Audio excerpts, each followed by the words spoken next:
Welcome back, everybody, to the You Ask, We podcast, the show where you ask the questions, they answer them, and I'm just the guy in the middle. Once again, I got an amazing guest for y'all today. Before I go into him, make sure you like and subscribe, make sure you follow, make sure you're up to date on all of this so you can keep up with what's going on this show. But my guest here today is an amazing guy. He's an up-and-coming rapper and actor with 50K followers on Instagram, and he consistently gets tens of thousands of streams on his songs. He's on Spotify, Apple Music, all that jazz. And get this, he does all this while being in law school, which is the craziest thing to me. So, ladies and gentlemen, I want everyone to give a warm welcome to Mr. Shanny2Down. Whoa! Let's go on the You Ask We podcast, baby. We made it. Oh, man. Yeah! It's fine. Sometimes I feel like my life is a joke. So welcome on the show, man. Great having you here. Thanks for having me. And pretty much I got a bunch of people on Instagram that submitted questions, and thanks to every single one of you who did. I got a few people who submitted questions on Instagram. They're just going to ask you questions about your life, man, what's going on. So the thing is, though, on this show, the first question is always me. Yes. And that's just, what's up, man? What's going on? Just gotta take a breath, man. Feels good to be here, honestly. Like, I know we were supposed to do it last week, and then I was supposed to take a flight to Maui, and then the island caught on fire. So I didn't even catch my flight. So I was able to do it, but then I know you had your own thing because you had to make rearrangements. So then I was like, all right, we'll plan next Sunday. So here we are today, and there's like a storm. So it's like a literal hurricane. A hurricane, yeah. How crazy is it? Do you believe that this is happening right now? Because honestly, it's like I don't know. I really don't know. It's supposed to pick up at 4 o'clock, so I'm glad we're here like real early to get this podcast. Because like, imagine it's like 4 o'clock and I'm like driving through a freaking hurricane. Cats are falling on the windshield, and I'm just doing like 80 on the freeway to get here. So it's good. We're here. We're here. We're here and we're live, ladies and gentlemen. Yes, sir. Man, yeah. So that's good. How's school treating you so far? We actually just started school now, so it's like, how's it treating you, man? You know, it starts kicking in for me like the second and third week. The first week you kind of just settle in and try to acclimate, but then once that second week and third week picks up, it's like, all right, I need to start hitting quotas of how many hours I got to study every day or every week, and I just got to be on top of my A game, because I'm starting to realize that if you're not ahead, you're behind, you know? And that's facts, honestly. But it's like, yeah, it doesn't feel like it's set in yet. Right. Honestly, it's like it still feels like, oh, I'm schmoozing with everyone. Like, oh, how was your summer? Yeah. Stuff like that. Like, it doesn't feel like we're in class yet. Yeah. You know, the professors are still nice. Yeah. Once they start cold calling is when they start. I love all my professors, but they can be tough sometimes. They can be tough, but it's all good. Yeah. All right, so this first question is actually from Omar, and this is kind of a good intro question. Shouts out Omar. He wants to know, what's the meaning behind the name Shanny2Down? So actually, I used to have an Instagram page, and it was originally called Your Boy Shanny. And then Your Boy Shanny, but my catchphrase was always 2 down. So I would go out, do crazy stuff, crazy stunts, and before I do the stunt, I'd have someone like basically egg me on and say, "You're not down to go do that?" And then I would just spaz out and say, "I'm not down, I'm too fucking down." And then my account got banned because bro, my account got banned not for the stunts I did. My account got banned because on Instagram, there was a whole algorithm, and there was a way to circumvent that algorithm to get a bunch of followers by basically doing shout-outs for shout-outs. So I would message maybe like 30 pages a day of females, and I'd tell them, hey, let's do a story post for story post. We do the story post, and most of these girls, they're like sending me provocative pictures. So whenever I post it on my story, Instagram banned me because they thought that I was like basically internet pimping. They thought I was advertising these women on my story for something like that. Insane. So I got banned, and that's when I was like really starting to get a little groove. Like I started to capture some momentum. I had like hit 30,000, and I was like, bro, it's only up for here. Like I just went up 10,000 in a month. I got banned, so I had to start all over. And I think I had it as Shanny Raps. So I had it as something, right? But I had one friend who had like a big meme page, and he said, you know what? The best way to really market yourself is to stay on par with the brand. You say 2 down all the time. Why don't you just put your page as Shanny2Down? So that was probably pre-COVID, like 2018. And I've just kept the name ever since. I tried to get the name just Shanny, but I think some woman in Africa has it. So we're trying to figure that out. Likely scenario. Yeah. It's like, I wish I could just put like Eden. Yeah. It'd be so easy, but it's like sharing your name with everybody nowadays. It's wild. It's actually funny because it's like I used to do music myself also, right? Yeah. And pretty much, I decided like my rap name would be OGET. Whoa. And that was based on a Finsta account I used to have like growing up. No way. Like when we were in middle school, like my Finsta account would be like the OG Eden T Ronto. Dude. Or something like that. And like people were just like throughout high school, like friends would just be like, oh, OG, like, huh. That's like, cool. Whatever. And then like over time, like I started getting a little more into music.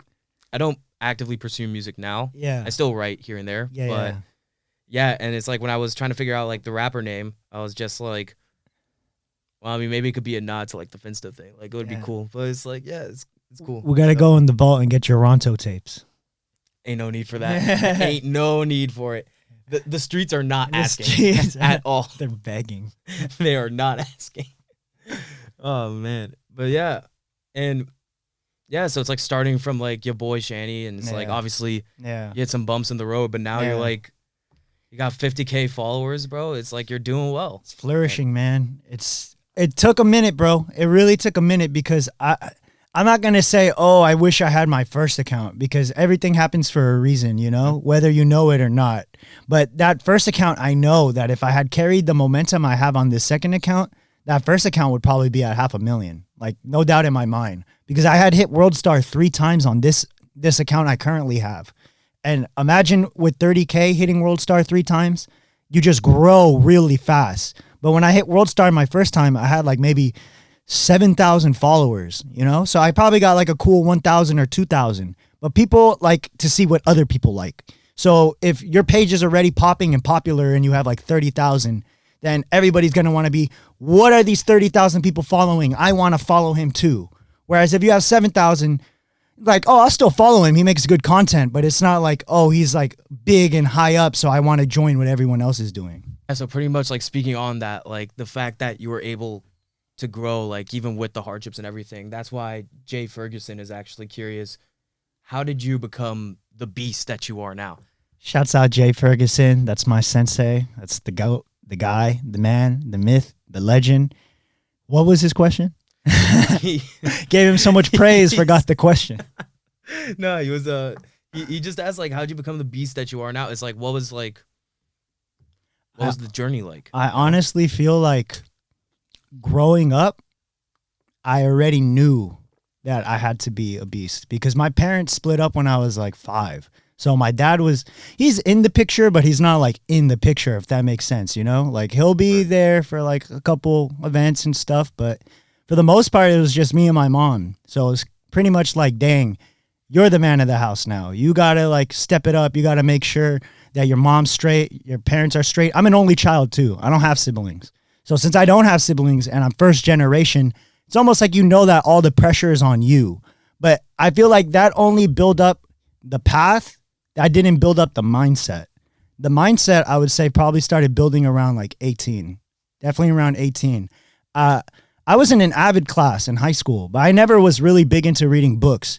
Until one day, one of my homies, his name's Niru, shouts out Niru, he basically started reading books. And then he was just kind of like talking about it with me. And I was like, you know, in school you read and it's not fun. So you don't want to read because you're like, it's not enjoyable. Mm-hmm.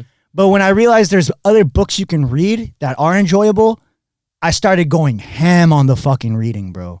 Like I started reading a bunch of books on finance, self-improvement, mindset, leadership, just all those kind of books that I feel like made me who I am today. Because the mindset is not built by itself. It's built by the others and leaders who are before me, that I could take a bit from their knowledge or their expertise. And then from there, I think just hitting the gym, going to martial arts, just kind of built a discipline that just shaped my mind into what it is like right now, you know? Here, so it's like, it's been from like day one, basically, you're saying. It's been from day one, but I feel like over like day 1,000 or whatever day, like maybe like 10,000, it started to really set in like, yo, the more that you do something, the more it becomes a habit, you know? And you are what you think. So you should be thinking positive thoughts or just be thinking thoughts that help progress you in the future. It's facts. Yeah. Facts. Good stuff. And we're all proud of what you are now, bro. Thanks, so awesome. man. So when you say you were acting, because like I'm gonna be honest. This is a question for me. Okay. Real. But Yeah. it's like the thing is, it's like you said, like you were acting and stuff like that. But that was like the first I've ever heard that like you were in acting, because I know you did the rap Yeah. stuff and you're Yeah. great at the rap stuff. I Yeah, had yeah. no idea you were in acting. So it's like you were on TV. Like what'd you do? Yeah. there? Okay. So the acting started. Was it freshman year of community college? It might have been freshman year of community college. I remember I had an acting class, and then originally it was a theater class. I took a theater class, and then I took another acting class, which was more theater, but it was like a different kind of like level or spectrum of that. And then when I went to my undergrad, Cal State Northridge, I took improv classes. So I kind of just did that to just kind of like get myself more familiar with that whole entire world. But originally before law school, I was supposed to get on a couple TV shows. The whole thing about me being in law school, my life could have taken me so many journeys, dude. It's so crazy because I was supposed to get on Love Island, The Circle, First Dates Hotel. You were gonna be on Love Island. I was supposed to be on Love Island, like as like a contestant. Yes, that's insane. Yes, I didn't get on that, but that's okay because everything has led me to where I'm at right now. And I got on Judge Mathis. I'm waiting for that to broadcast, actually. They said it's supposed to come in the fall. I've been waiting. A lot of people are hyped. I'm hyped. That's pretty exciting. And it's ironic that we're in law school and I got on a Judge TV show. Like, how ironic is that, right? Like, yeah. I'm over here, like, in that show, I'm basically, like, representing myself because it's, like, small claims court. It's not like you have actual lawyers and stuff. Right. But, yeah, I got on that show, and I'm supposed to get on one other show this upcoming Friday. It's a game show, so I'm pretty excited. Which could you say what game show it is? I don't think I can. I can't disclose, but I'm gonna tell you when it drops, and let's hope I win some big money, man. That's exciting, bro. That's awesome. I actually have a good friend. Shout out to him. Shout out to Evan back home. But I actually have a good friend, and like one time he was on a Judge Judy show. Whoa. Episode, and it was like a whole case about like I think their dog bit like the neighbor's dog or something like that. That's and funny. Like there's like a clip from the show where Judge Judy was just berating him, Dude. like going into like Evan, and Evan was just standing there like just like stone faced, bro. Like it's just so funny. Like we still look at that clip like on occasion. That's funny. It's like, yeah, no, those judge shows are fun. Yeah, no, Judge Mathis definitely yelled at me. You did? I think I pushed the button. Oof. Yeah, I definitely pushed the button. People, stay tuned and find out. Hey, listen, end of the day, it's good TV. Yeah, it is good TV. It's great TV. And it's funny that we're in entertainment law because it's like, it just familiarizes yourself with the whole entire industry. Mm-hmm. It's awesome.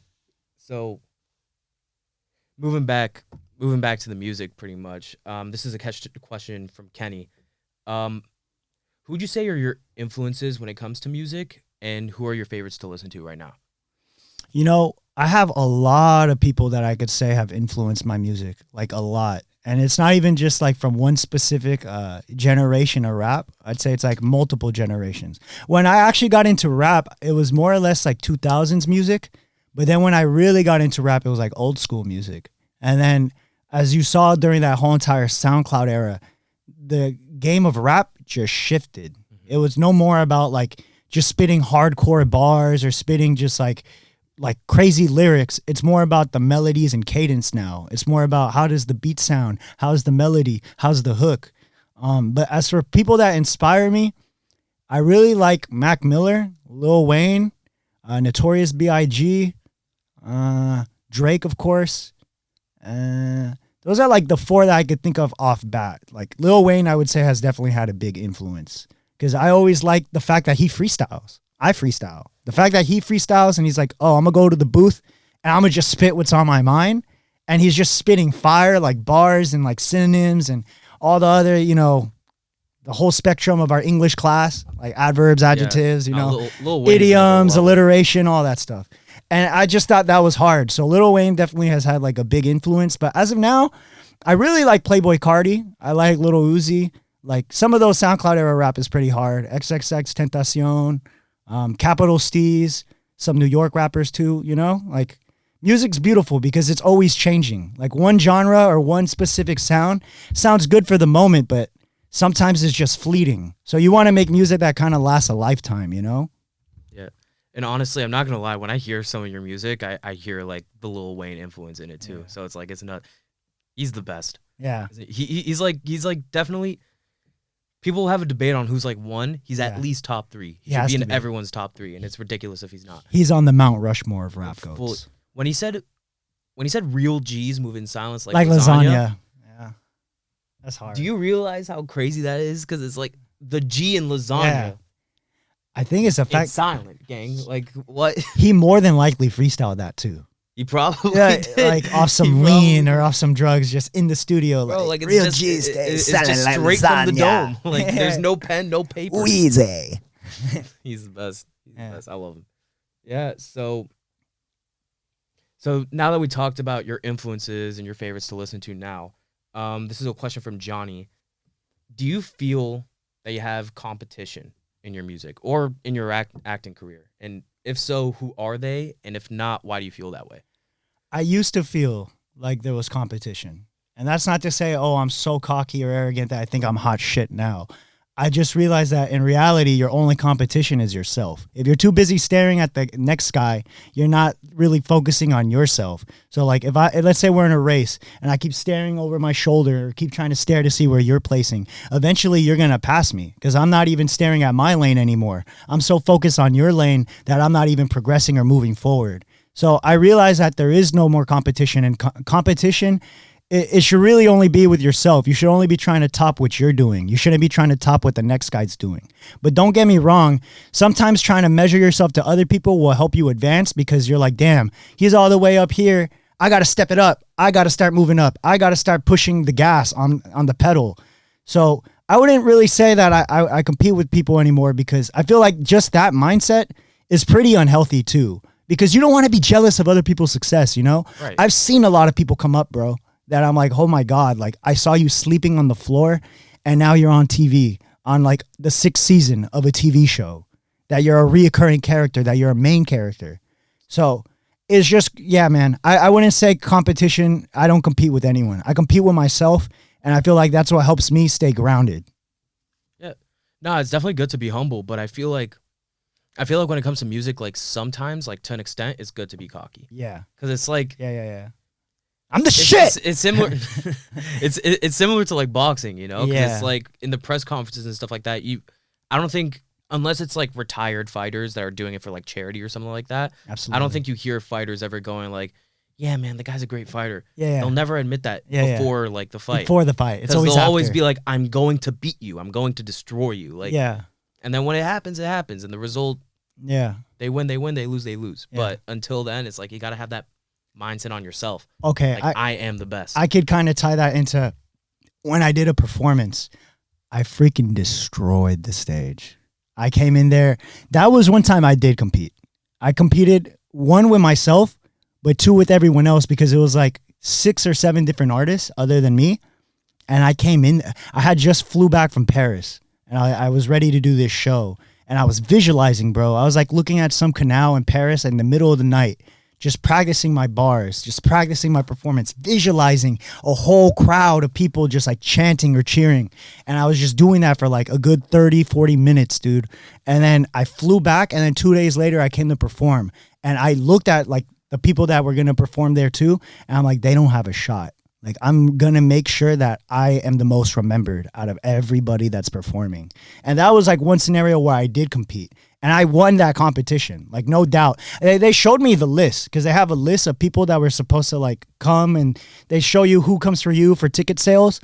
Dude, I had like the most people. I brought probably like around 20. On their list, they only put 13, but I know I brought 20 because I saw other people come with other people, and they all said out they were there for me. And when I left, basically almost the whole crowd left.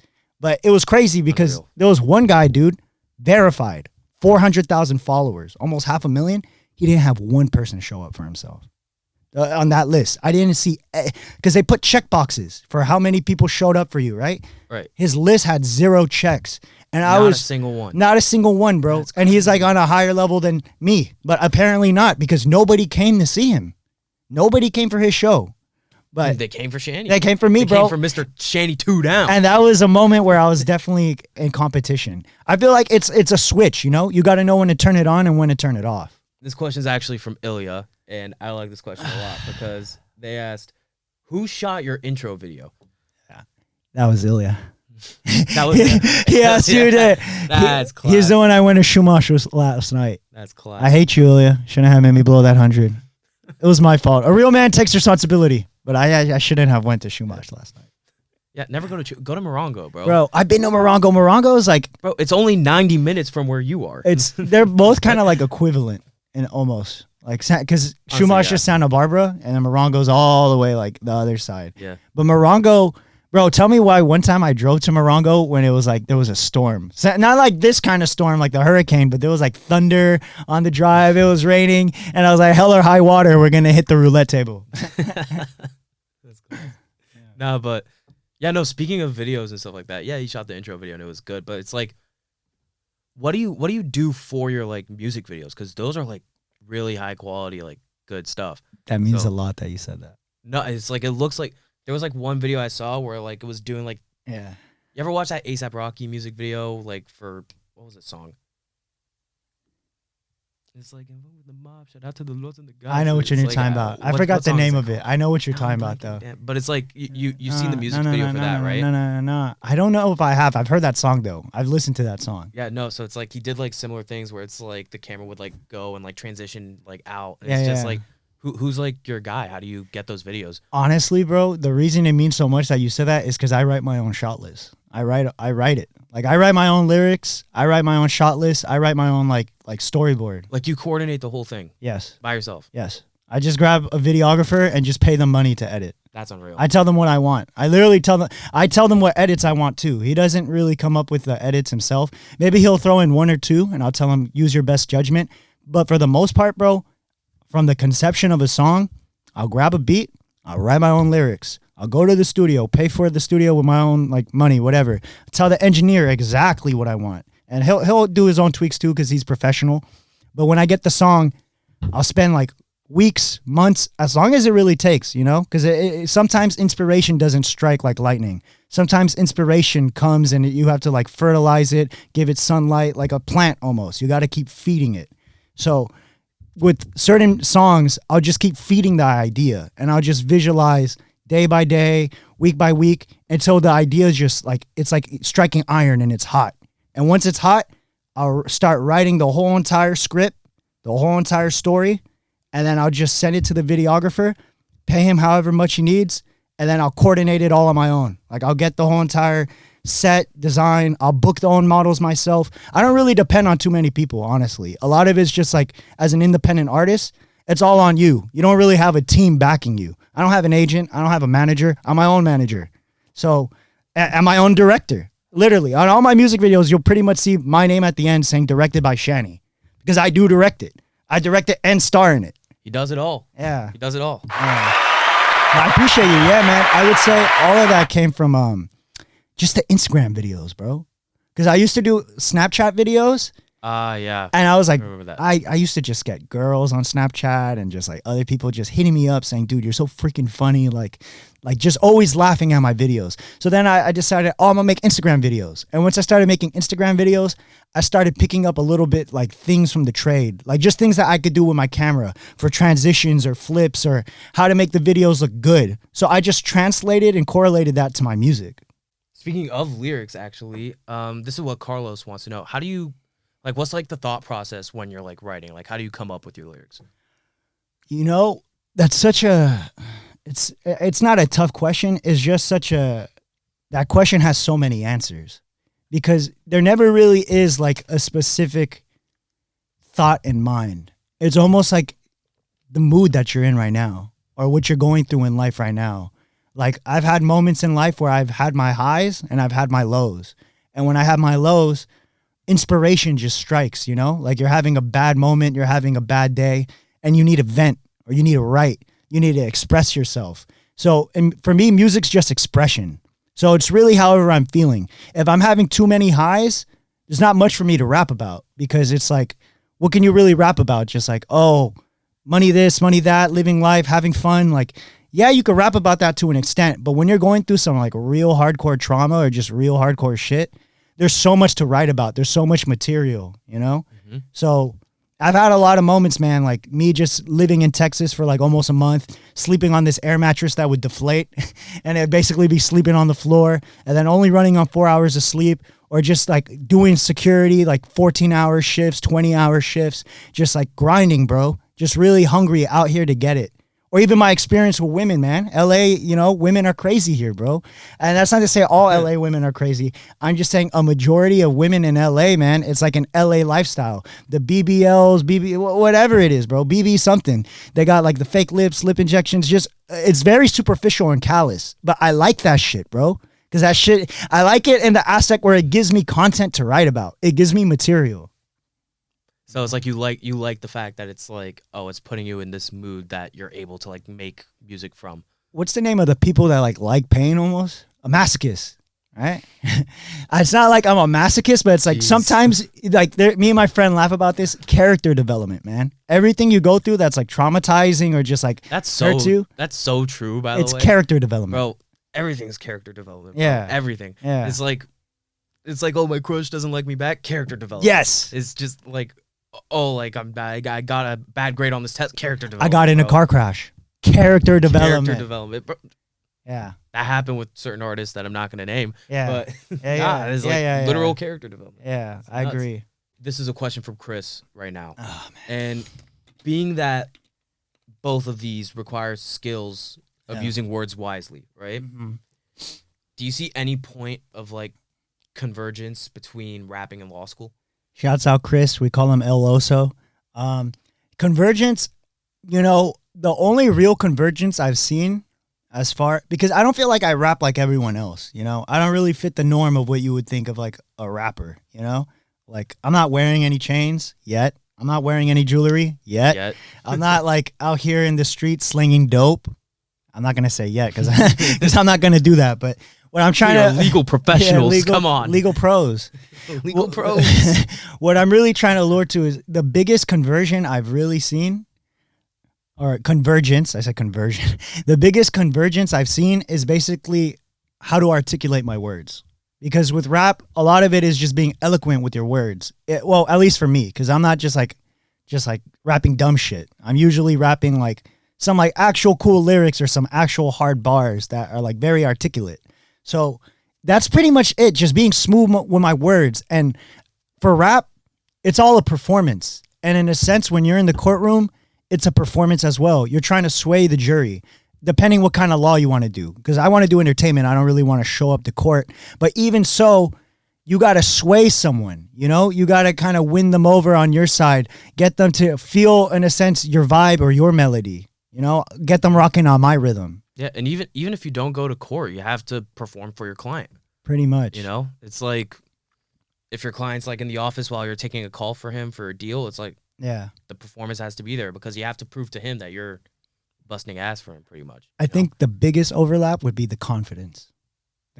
Because in law, a lot of it is just how confident are you, Mm-hmm. Like you could have the most shittiest argument, but if you're very confident in it, unfortunately, people will still probably go on your side or like believe in what you're saying just on how confident you just present yourself. Yeah, pretty much. But that's another thing. Confidence is like so important for law school also, especially because it's like most things deal with public speaking. Yes. Especially going through school. So if you're planning on going to law school and you're still a little scared of public speaking, I'd suggest figuring that out because that's important. That is very important for you. That's something you gotta learn. Absolutely. But, yeah, so speaking of law school more, this is something from Laura. Like, what specifically are you trying to get out of law school? Like, when it's all said and done, right? You pass the bar, you finish everything, you get your license. What do you want to, like, use it for? Being the lawyer, believe it or not, I always viewed it as the backup plan. It was never the primary plan. But in a sense, it was the primary plan because it was, like, always something I was working towards because it's like, why go to community college and go to an undergrad college and get a degree in political science unless you're actually going to become a lawyer? Or, I mean, you could run for mayor and all that other stuff. But in reality, that was just the outline. That was the road. So this would almost be like me just finishing my journey of just education and just finishing what I started. But music has always been my goal, bro. That's always been my bottom line, like rich and famous, being the star that I know I am, man. So in reality, me studying entertainment law, my mentor at the bank, Andreas, shouts out Andreas, he created my wealth. He basically, I remember going to him when I was like 18 or 19, right? I was saving up money, still thinking of music, but I really didn't have any guidance. And I just told him, hey man, I'm in school. I feel like I got to be a lawyer because my parents are pushing me to be a lawyer. And it's also like the safe bet and safe guarantee that I will make a stable income and take myself out of my position and elevate. I said, what should I do, man? I still want to do music. I still want to be involved. And I remember he told me, you should study entertainment law. And I just was like, that's a thing? Like you could do that? Like I don't got to just go to like court or stuff or like defend or have arguments. I mean, obviously like entertainment law, there's still arguments, but I'm saying in terms of like in the courtroom, because when you think of a lawyer, you think of a typical briefcase kind of guy going to court and just like arguing with another lawyer and then trying to appease the judge. But he said, you could do entertainment law. That'll get you where you want to be. So that just was like, okay, I'm going to do entertainment law. And with the entertainment law, the way I really see it, man, it's a way for me to just have more power, more tools in my toolbox. I can read my own contracts. I don't need to hire someone to read my contracts. So hypothetically, if I get signed by a big record label, or even when I do my acting stuff and I get on a movie or a TV show, I can draft my own contract and send it over to them. I can negotiate for myself. Or even the people that I surround myself with, influencers, photographers, models, actors, rappers, freaking sports people, athletes. I could be the guy who like, you know, manages them, an agent, you know. I could read your contract. I can negotiate for you. I'm already in that circle. Might as well make myself more indispensable or more valuable. That's true. And honestly, like knowing all this stuff for yourself is probably it's going to be like such a useful thing for you. It's going to be amazing. And like personally for me, like the dream is sports law, you know, because it's like, you love sports. I mean, since I was a kid, you know, it's like I'd be playing sports my whole life, basketball, football. I was into boxing since I was little. It's like, wow. I mean, preferably I'd like to work in basketball, but any sport I'd love to do, you know, because I love sports in general. The thing is, obviously I'm not going to use it for myself because like, you never know. Am I making the NBA? No. But with your podcast, you never know. Still entertainment. That part's true. And it's like, I wouldn't be opposed to that. But it's like, also like, I feel like it could be a headache though, if you're doing everything by yourself, no? Yeah.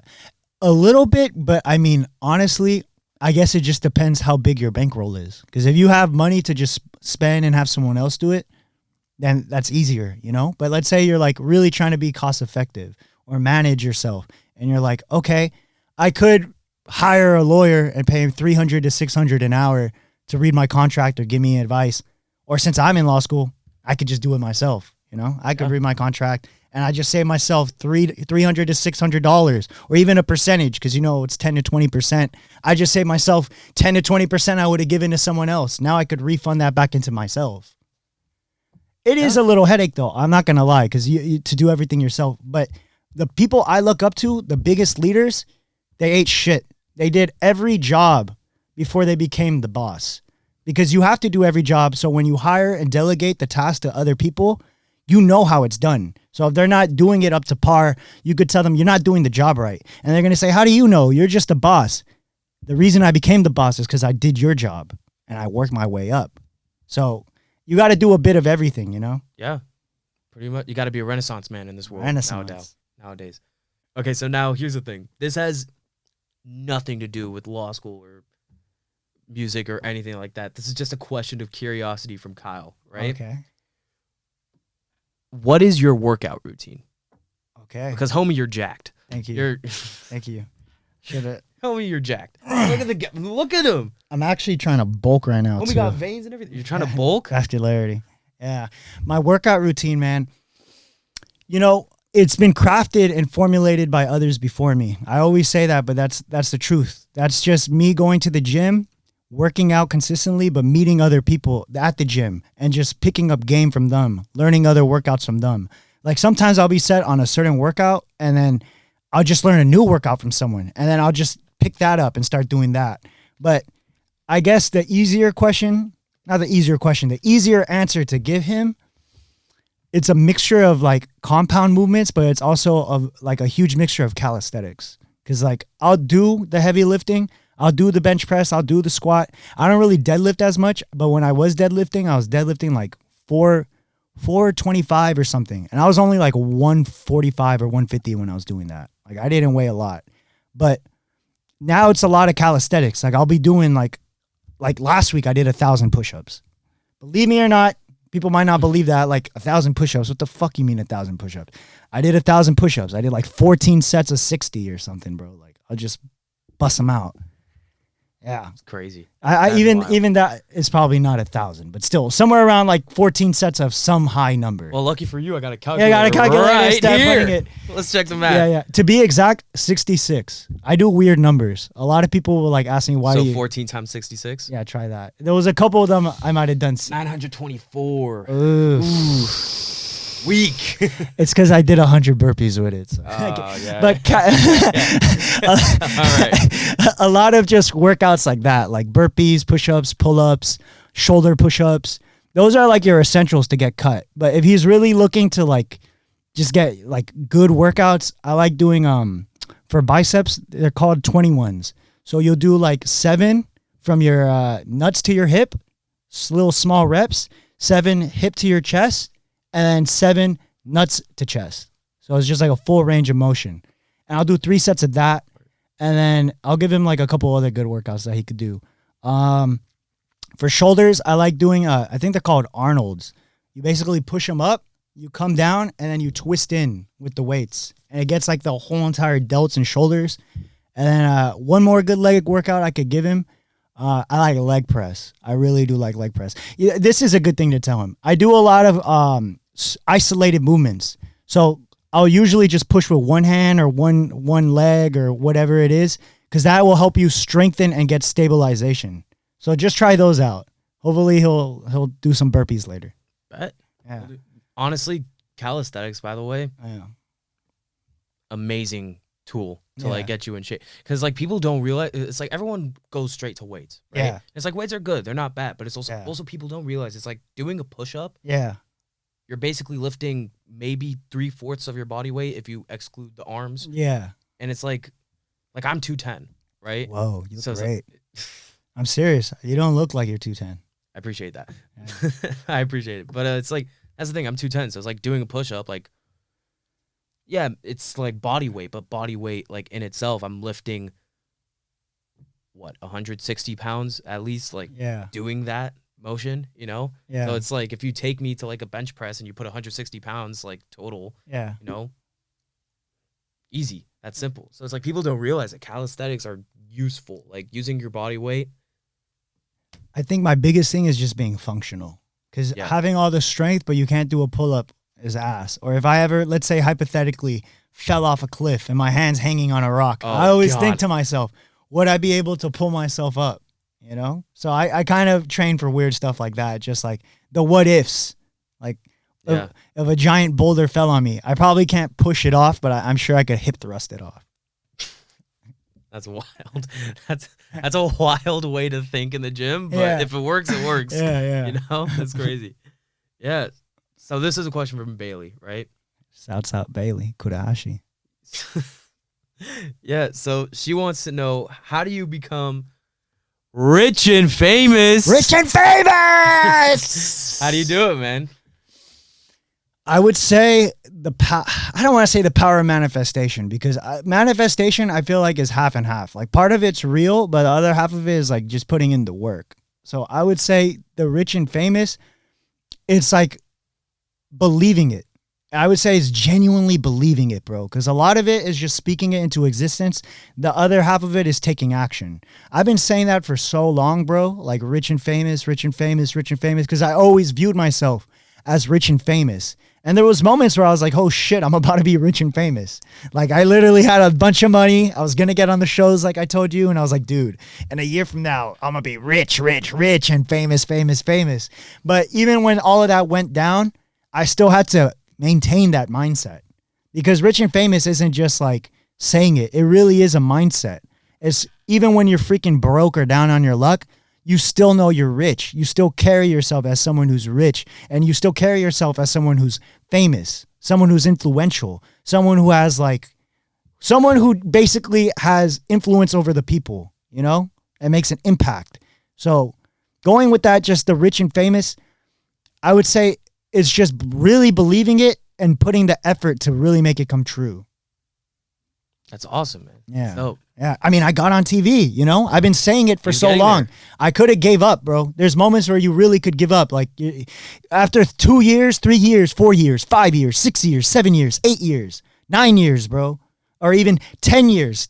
10 years for sure, bro. After 10 freaking years of just saying it. It's been longer than 10 years, but I'm just saying 10 years, it's like along those 10 years, there's moments where you're thinking, dang, am I really rich and famous? Am I who I say I think I am? You know, am I this person that I really believe? Because right now, externally, nothing is adding up to that. I haven't gotten on TV. I haven't released music videos. Now I have. But at that moment in time, I didn't have any music videos. I didn't have anything to show for it except for those 2 words. Well, 3 words, rich and famous. But rich, famous, you know? Yeah, pretty much. So pretty much based on all of that, this is kind of going to be like the last question. And once again, you're awesome for coming on. I appreciate you for having me. You're amazing. Yeah. And this is kind of like the last question. Like I ask the first question every time and ask the last question every time. Nice. So if there's one piece of advice that you can give the people watching, what would it be? One piece of advice. Take your time. Take your time. Really got to stroke the beard on this one.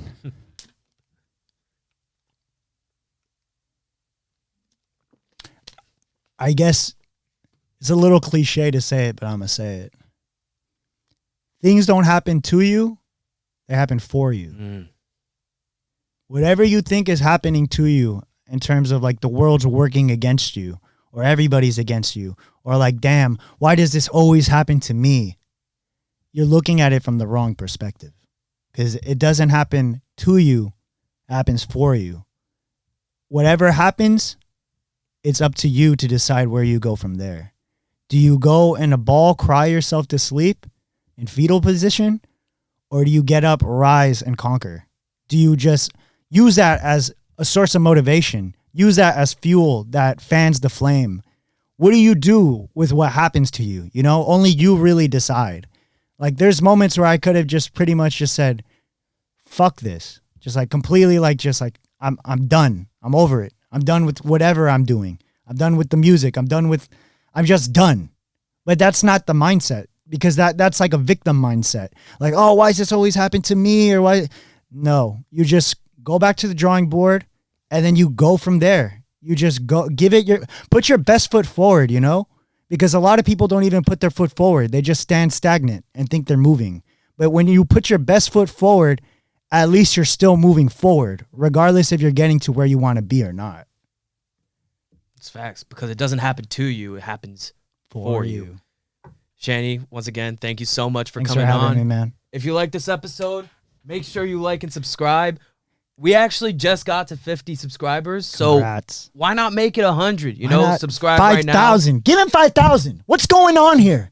This is good content. Over time. Yeah, Over time. I'm going to wait. Don't worry. Yeah, rich and famous. Yeah, make sure you like and subscribe. If you want to be updated with what's going on with our next guests, make sure you follow the socials. All the links are going to be down below. If you want to check out what's going on with Shanny, I'm going to send his links down below also. Yeah. And yeah, once again, this has been the You Ask Me podcast. It's been your boy, Ed in Toronto. Shanny2Down. Shanny2Down. And I'll see you next week. Yeah.